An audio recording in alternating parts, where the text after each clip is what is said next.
আসসালামু আলাইকুম। আমি অধ্যাপক ডাক্তার সালাউদ্দিন মাহমুদ। অধ্যাপক হিসেবে কর্মরত আছি বাংলাদেশ শিশু হাসপাতাল ও ইনস্টিটিউটে শিশু পুষ্টি, লিভার ও পরিপাকতন্ত্র বিভাগে। আমরা আমাদের অনেক অভিজ্ঞতাই আপনাদেরকে শেয়ার করে থাকি। আজ আমার একটা সফলতার গল্প আপনাদের সাথে শেয়ার করব। আমাদের দেশে বাচ্চাদের কিন্তু জন্ডিস হয়ে থাকে জন্মের পর 3-4 দিনে দেখা যায় জন্ডিস হয়, 7 থেকে 10 দিনে জন্ডিসটা ভালো হয়ে যায়। আমরা বাচ্চাদেরকে তখন মাদেরকে বলি একটু রোদে ধরবেন। সকালের যে প্রথম রোদটা রোদে ধরলে মোটামুটি প্রথম মাসে ধরলে জন্ডিসটা ধীরে ধীরে 10-15 দিনের মধ্যে ভালো হয়ে যায়। এটা আমাদের স্বাভাবিক জন্ডিস, এটাকে বলা হয় ফিজিওলজিক্যাল জন্ডিস। এটা নিয়ে মোটেই চিন্তিত হওয়ার কারণ নেই। তবে কখনো কখনো যদি অধিক মাত্রায় জন্ডিস হয় তখন আমরা হাসপাতালে ভর্তি হয়ে একটু ফটোথেরাপি বা একটা আলো নেওয়ার জন্য বলে থাকি। কিন্তু এছাড়াও আমাদের কিছু জন্ডিস হয়ে থাকে যে জন্ডিসগুলো আসলে সূর্যের আলোতে কমে না, এবং এই জন্ডিসের ক্ষেত্রে অনেক সময় আমরা চিকিৎসকরাও প্রথম বুঝতে ভুল করে থাকি, আর মায়েরা তো অবশ্যই। কিছু জন্ডিস আছে যে পেশাবটা অতিমাত্রায় গাঢ় হলুদ হয়ে যায়, পায়খানাটা সাদা হয়ে যায়, এবং এটা রোগীর বাবা মা তো বটেই।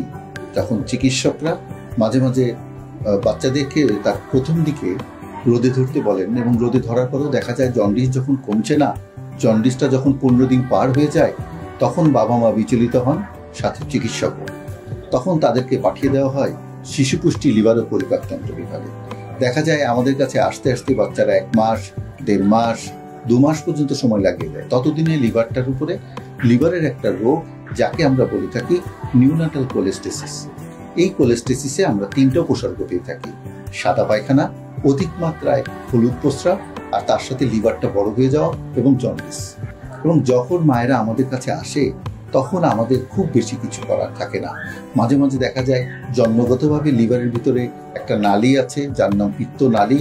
ওই পিত্ত নালীটা পুরোপুরি অথবা সাময়িক বন্ধ থাকার কারণে দেখা যায় যে পায়খানাটা সাদা হয়, ওখান দিয়ে পিত্তরস আসতে পারে না, এবং তখনই বাচ্চাটা আস্তে আস্তে জন্ডিস হয়ে মাঝে মাঝে লিভার ফেলের দিকে চলে যায়। এবং কোনো কোনো বাচ্চার বিলারি অ্যাট্রিশিয়া নামে একটা রোগ আছে, যাদের 2 মাসের মধ্যেই একটা অপারেশন আছে, কাসাই প্রসিডিওর, এটা করার প্রয়োজন হয়।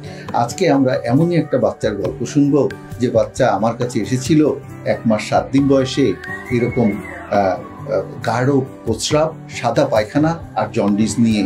দিনের পর দিন রোদে ধরেও বাচ্চার জন্ডিস কমছিল না। বিভিন্ন হাসপাতালে ঘুরেও তারা তাকে ফিরিয়ে দিয়েছিল, তাদের আর কিছু করার নেই। আসুন আমরা জানি এমনই একটা বাচ্চার গল্প যে 1 মাস 7 দিনে আমাদের কাছে এসেছিল। মা, আসসালামু আলাইকুম। অনেক দূর থেকে কষ্ট করে হাসপাতালে আসার জন্য আপনাকে ধন্যবাদ।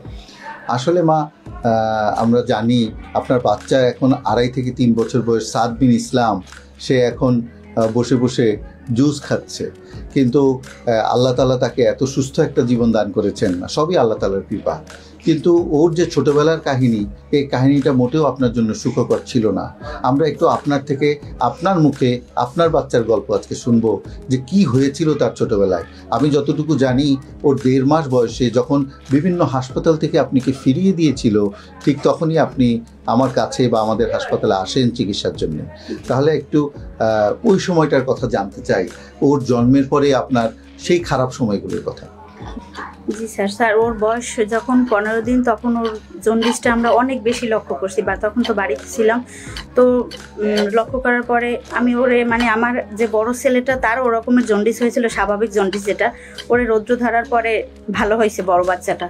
তো আমি ভাবছি ওটা ওইরকম, তার রৌদ্রে ধরলে ভালো হবে। আমি স্বাভাবিক রৌদ্রকে প্রত্যেকদিনই সকালে ধরতাম, কিন্তু আস্তে আস্তে ওর বয়স যত 20 দিন 25 দিন হতো, কোনোভাবেই জন্ডিস দেখতাম, রৌদ্রে ধরার পরে ওর জন্ডিসটা আরও বেশি আর কি বাড়তে থাকছে। তো এরপরে ওর বয়স যখন 1 মাস 7 দিন তখন আমি বরিশালে নিয়ে গেলাম। তো বরিশালে ওখানে এক স্যারকে দেখাইছি, উনি বিভিন্ন টেস্ট দিছে, তারপরে উনি রিপোর্ট দেখে বলছে যে ওর অবস্থা মানে ভালো না, ওকে এখনই আপনারা ঢাকায় নিয়ে যান, শিশু হাসপাতালে নিয়ে যান। তো আমরা সেদিন রাত্রেই ওরে নিয়ে ঢাকার উদ্দেশ্যে রওনা হয়েছি। তো আমরা এখানে শিশু হাসপাতালে না এসে অনেক ডাক্তারের সাথে কথা বলে, আমার খালাতো ভাইও ডাক্তার ছিল, ভাইয়াও বলছে যে আগে ওই মানে বিভিন্ন জায়গায় দেখা, আমরা ওইখানে বিভিন্ন জায়গায় দেখাইছি। দেখানোর পরে তারা বলছে যে ওর মানে সমস্যা খুবই বেশি, ওকে অপারেশন করতে হবে, এরকমই বলছে। যে ওর যে এখন আপনারা যে বয়সে ওকে নিয়ে আসছেন, যদি 28 দিন বয়সের সময় ওকে নিয়ে আসতেন তাহলে একটা অন্য রকমের চিকিৎসা দেওয়া যেত, কিন্তু এখন তো ওর বয়সটা 1 মাস 7 দিন, এখন চিকিৎসা ওইভাবে আলোর ভিতরে আর কি রাখা যাবে না। বলছে যে আসলে আপনার বাচ্চা নিয়ে আপনি বাড়িতে যান, এরকমের বাচ্চাদের 70% বাচ্চারাই আসলে এরকমের সমস্যা, 30% বাচ্চারা সুস্থ হয়, তো ওর হওয়ার কোনো আর আশা নাই, আর এর আর কোনো চিকিৎসাও নেই। তো তারপরে আমরা এখানে শিশু হাসপাতালের কথা একজনে বলছে যে ওখানে নিয়ে যান, ওখানে ভর্তি করাতে হবে। আমরা এখানে নিয়ে আসছি। এখানে আমাদের এক পরিচিত লোক আছে বাইজিৎ ভাই, তার সাথে কথা বলার পরে আপনার কথা বলছে বাইজিৎ ভাই যে স্যারের কাছে আপনারা একটু আলাদাভাবে স্যারের চেম্বারে নিয়ে দেখান। তো তার সে বলার পরে আমরা স্যার আপনার কাছে নিয়ে গেলাম বাবুর। এরপরে আপনার স্যার বিভিন্ন ইটি করলেন ওর চিকিৎসার জন্য, অনেক নিয়ে আসার পরে ওকে স্যার ভর্তি দিছে এখানে। ভর্তি দেওয়ার পরে অনেক দিনই 1 মাস 1.5 মাসের মতো এখানে ভর্তি ছিলাম। তো আপনি রাউন্ড দিছেন প্রতিদিন, সকালবেলা ওকে দেখছেন আরও বড় স্যারদের নিয়ে। তারপরে বিভিন্ন টেস্ট বিভিন্ন অনেক কিছু দেওয়ার পরে বলছেন যে রিপোর্ট বের হওয়ার পরে বলছে যে অপারেশন লাগবে না, ওর আল্লাহর রহমতে এমনিতেই এসেই সুস্থ হবে। তারপর ওর স্যার আমরা ঢাকায় ছিলাম ওকে নিয়ে 1 মাস যখন, তারপরে ওরে আপনি অনেকগুলো টেস্ট দিয়েছিলেন, বলছেন এই টেস্টগুলো করাবেন আর এই ওষুধগুলো খাওয়াবেন। আমি এই 1 মাসে ওকে নিয়ে ঢাকায় আমার আত্মীয়ের বাসায় দিয়েছিলাম। তো যখন আমি দেখছি আস্তে আস্তে ওর একটু উন্নতির দিকে, মানে গায়ের রঙটা একটু হালকা, হলুদটা একটু কমতেছে, প্রস্রাবটা একবার হলুদ একবার একটু সাদা। ওই সময় আপনি বলে দিয়েছেন যে যদি দেখেন সব একটু সাদা একটু হলুদ, পায়খানাটা একবার হলুদ একবার সাদা, তাহলে কোনো টেনশন করবেন না। যদি পায়খানাটা একটু হলুদ হয় একবার, পরবর্তীতে সাদা হলেও টেনশন করবেন না, যে মনে করবেন যে আল্লাহর রহমতে একটু ভালোর দিকে যাচ্ছে আর কি। পরে আবার আপনার কাছে আবার নিয়ে গেছি, নিয়ে যাওয়ার পরে যখন আপনি বিভিন্ন টেস্ট দিলেন তখন রিপোর্টে ওর জন্ডিসের মাত্রাটা মানে কমে আসছে 4 পয়েন্ট। তখন আমি মানে অনেকটাই আল্লাহর রহমতে যে আল্লাহ আমার বাচ্চাটা সুস্থ করে দিয়েছে। আপনি কি অন্য যারা বাবা মা আছে যারা এরকম জন্ডিস হয় সেই সব বাবা মাদেরকে কিছু বলতে চান মা? যে আমি সবাইকে বলতে চাই যে যদি কোনো বাচ্চাদের এরকম জন্ডিস হয় তারা ঘরে বসে থাকবেন না, অবশ্যই স্যারের সাথে যোগাযোগ করবেন, শিশু হাসপাতালে নিয়ে আসবেন।